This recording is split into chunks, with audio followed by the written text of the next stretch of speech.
Welcome to the deep dive. We are really thrilled you're joining us today because your mission and ours is to get you completely prepped for the highly anticipated 2026 Formula One Australian Grand Prix at Albert Park. Absolutely. And I mean, consider this your ultimate insider race guide. We've got our hands on something pretty special for this one. It's this dense, highly technical document simply titled the F1 2026 Australian GP Strategy Brief. Yeah, and dense is definitely the right word for it. It's packed. I mean, telemetry, formulas, tactical projections. But we're going to translate all of that for you because you need to know going into this weekend that this isn't just a new season. We were looking at the most profound technological and regulatory reset in the entire history of Formula One. That's exactly right, and it's essential to really set the stage here. For the fan watching at home, you have to understand why this specific race matters so much. Right. If you've been following F1 closely over the last few years, you have this wealth of knowledge about how these cars behave. You know exactly how the ground effect era worked from 2022 to 2025. You know the rhythms of the race. Exactly. But you need to take almost all of that historical data and just throw it out the window. It is entirely obsolete now. We are entering a brand new, energy-dependent, active aerodynamic era.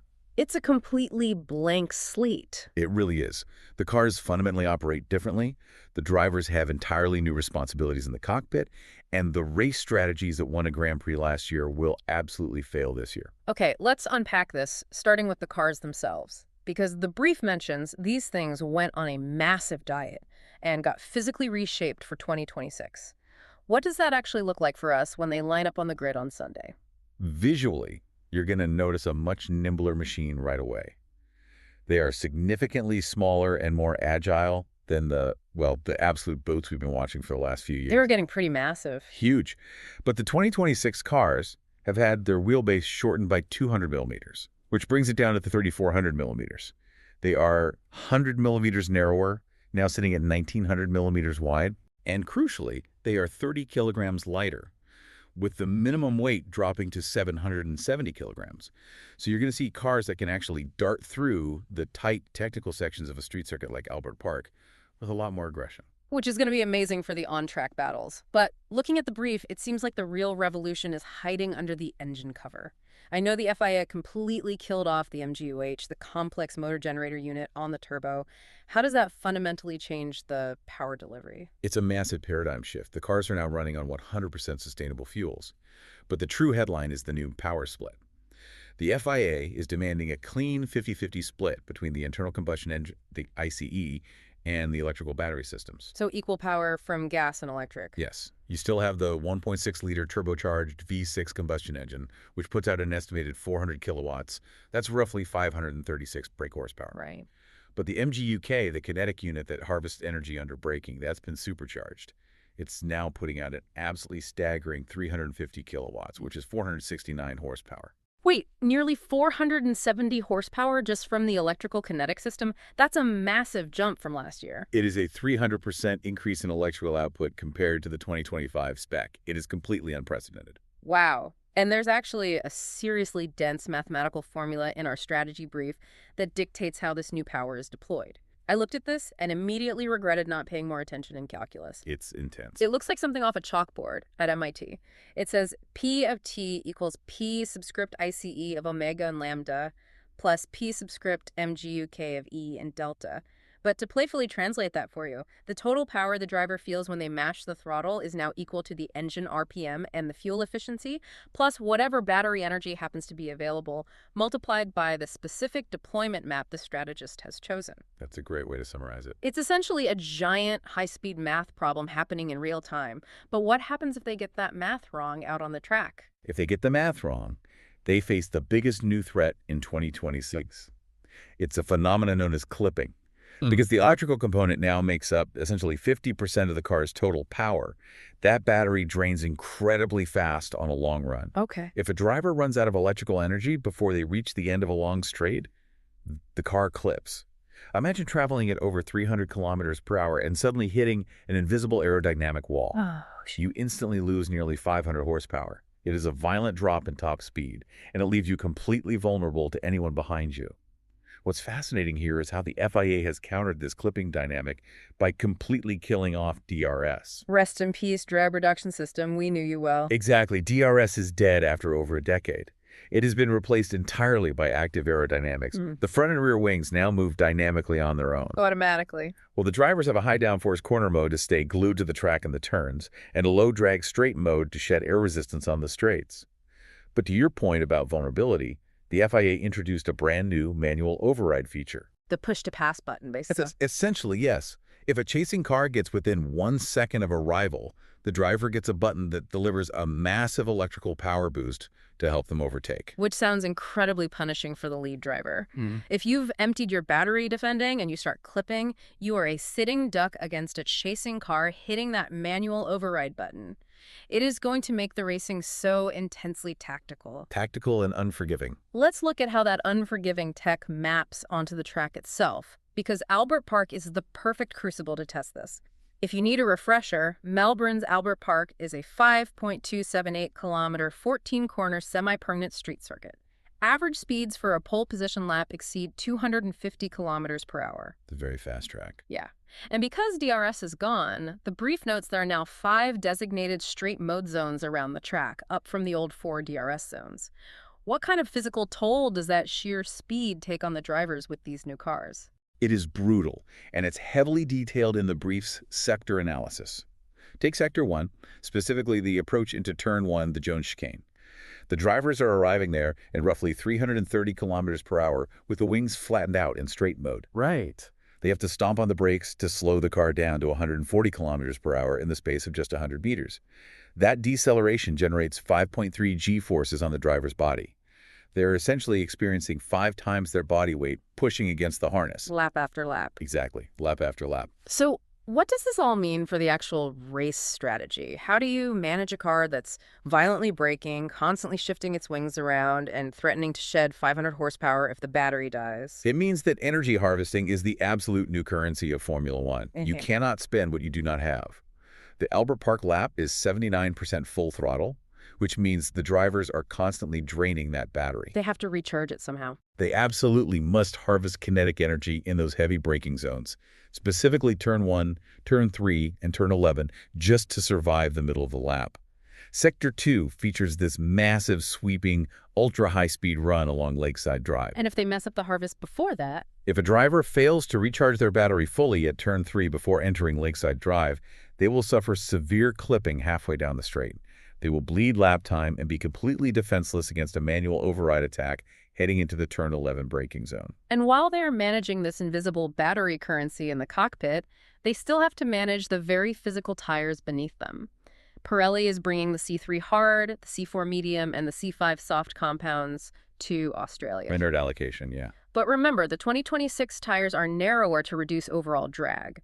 That means a smaller contact patch with the road, translating to less mechanical grip, especially in the slow, technical corners of Sector 3. Plus, Albert Park is a green track. It's public roads for most of the year, so it starts off incredibly slippery. The brief explicitly warns about a high risk of graining on the C5 soft tires. And that graining risk on the C5s directly impacts the pit stop dynamics, which are absolutely fascinating at Albert Park this year. The time lost driving down the pit lane is incredibly short here. It's, what, around 20 seconds? Yeah, only about 19.3 to 20.1 seconds. Now, as you know, a short pit lane usually screams undercut. Right. Traditionally, you pit early, bolt on crushed rubber, and use that massive grip advantage to jump the guy ahead of you while he's still stuck on old tires. Exactly. But the 2026 regulations completely flip this on its head. The strategy brief outlines that the overcut staying out longer on older, degraded tires is now highly viable, provided you have a team with superior energy management. That is wild. Running longer on old, graining tires is an advantage. How does a driver make old tires faster than brand new ones? Because of the clean air and the battery. If the car ahead of you pits to attempt the undercut, you suddenly have an empty track in front of you. You aren't dealing with their turbulent aerodynamic wake. Oh, I see. In clean air, a disciplined driver can perfectly optimize their braking to harvest maximum electrical energy and then deploy it seamlessly without having to react to a car defending in front of them.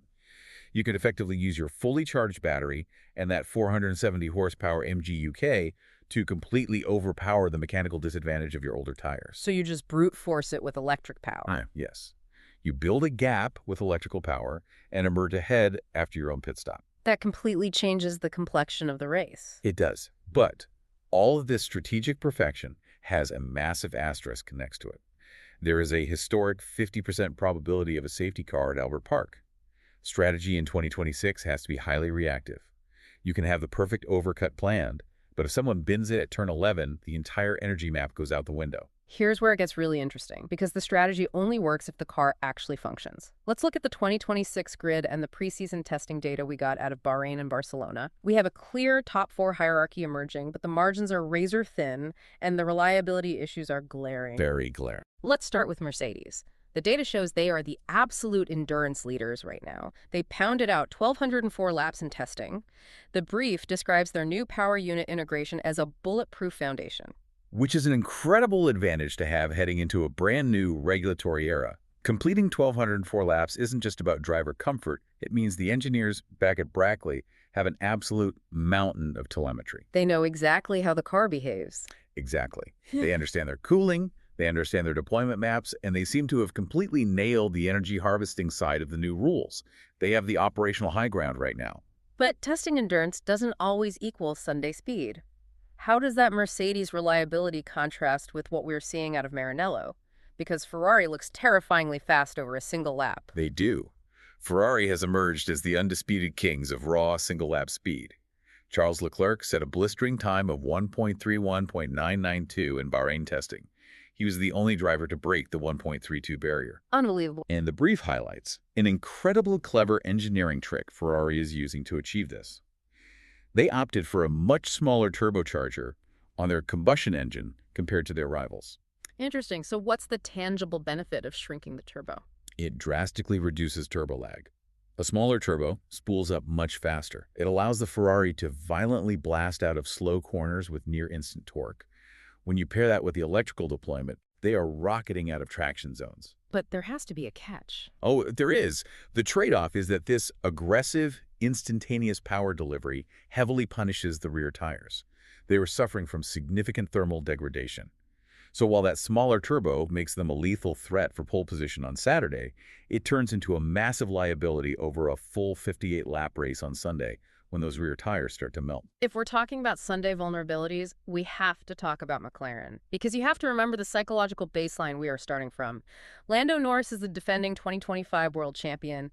He won the title by just 2 points over Max Verstappen last year in an absolute thriller. It was an incredible season. And looking at the brief, the new McLaren, the MCL38, is described as incredibly balanced and docile to drive, which usually translates to great tire life. If we connect this to the bigger picture, the real vulnerability at McLaren might not be the car at all. It might be entirely internal. You have to remember, last year, Norris and his teammate Oscar Piastri tied exactly 15-15 in their qualifying battles. They were neck and neck. Perfectly matched on raw pace. And this weekend, Piastri is racing at his home Grand Prix in Melbourne. The crowd is going to be electric for him. If McLaren doesn't establish a clear #1 driver early in the season, that internal tension could fracture their strategy, especially with the margins being so tight. That inter-team battle is going to be fascinating to watch. Yeah. But honestly, it might be the only championship battle we get if the shocking struggles over at Red Bull are real. For the first time in the ground effect era, Red Bull is looking legitimately vulnerable. It's quite a shift. Yeah, they've transitioned to their new Ford-backed powertrain, and the data in the brief is deeply concerning. It is a massive red flag. The Red Bull car is suffering from severe battery deteriorating, which is exactly the clipping phenomenon we were talking about earlier. They are running out of electrical juice way too early on the straights. They simply aren't harvesting efficiently enough. And the chassis. The chassis itself is reportedly another aerodynamic masterpiece from Adrian Newey's design philosophy, carrying immense speed through the high-speed corners. Yeah. But if the Ford engine can't deliver the sustained electrical power, Max Verstappen is going to be a sitting duck. We might see a scenario where the 3-time world champion is forced to spend his entire race defending into braking zones with his manual override rather than attacking. Which is entirely against Verstappen's DNA as a driver. But hey, if you think Red Bull has a headache, Aston Martin is dealing with a full-blown catastrophe.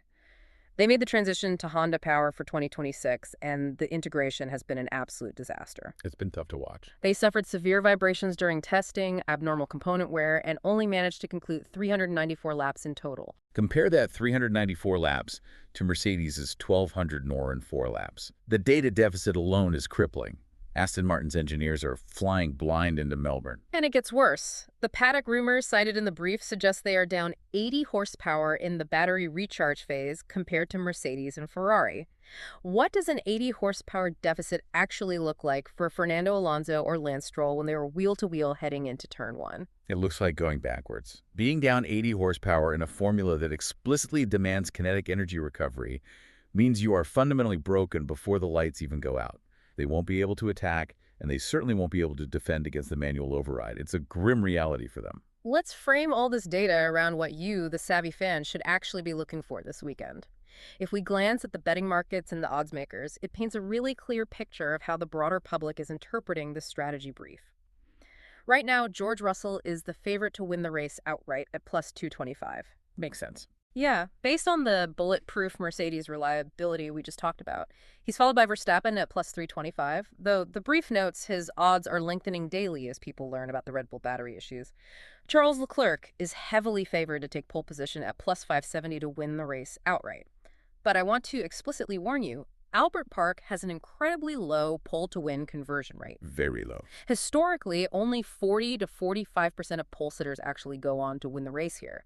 Saturday glory absolutely does not guarantee Sunday victory. Precisely. The track layout and the high probability of a safety car create too much chaos for the pole sitter to just drive away into the distance. And that statistical anomaly opens up some incredible value opportunities in the betting markets for those paying close attention to the testing data. Lando Norris, for example, is heavily undervalued right now at plus 925. Really? Think about this. He is the reigning world champion, the man who won the 2025 Australian Grand Prix, and he's driving a highly balanced McLaren. Yet he's being priced like a midfield hopeful. The market is completely overlooking McLaren's stability. Hold on, I'm going to push back on that Norris pick. You just laid out how McLaren might totally fracture because of internal tension. Piastri and Norris are 15-15 in qualifying. It is Piastri's home race. He's going to be hyper-aggressive. And the team historically hesitates to implement team orders early in the season.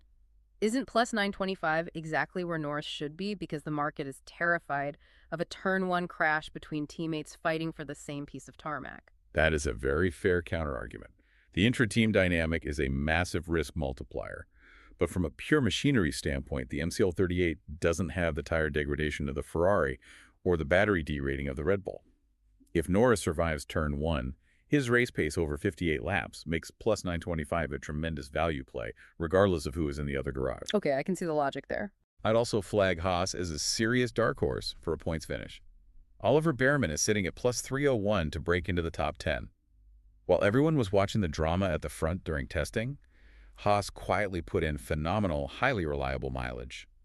With the likelihood of high attrition from teams suffering catastrophic issues like Aston Martin, Haas is perfectly positioned to just run a clean race and scoop up points from the midfield chaos. I do love a good dark horse pick. I'll throw in a few extra nuggets for you to keep an eye on when you're watching the broadcast too. You have to watch out for the rookie, Kimi Antonelli at Mercedes. Yes, it's his debut full-time season, but he stepped into the car for a few reserve races in 2025 and literally set 3 fastest laps. The kid is a prodigy. He really is, and he's sitting in a bulletproof car. Also, keep in mind that Valtteri Bottas, who is now driving for the new Cadillac entry, is dragging a 5-place grid penalty into this race from an incident at the very end of 2024.